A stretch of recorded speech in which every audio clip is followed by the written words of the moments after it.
Alright mlaleli, kunomthandazi lapha ongundaba mlonyeni. Sikhuluma ngomthandazi uDlamini.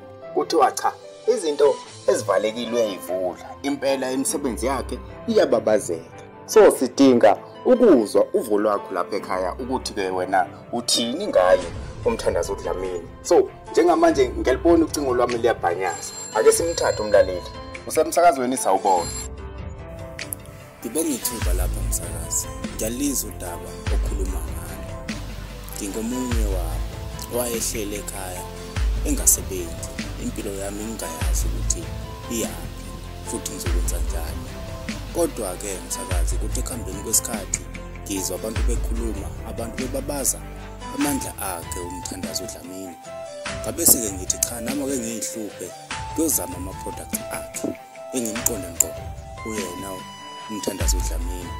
Yilapho ke msakazi engathola khona usizo oluyisimangaliso ke msakazi, ngoba ngikhuluma nawe namhlanje ngiyatoha msakazi. Ngikhuluma nawe nje namhlanje sihleli nomndeni wami, abafana bami ababili kanjalo nenkosikazi. Sihleli kahle ngokuthula.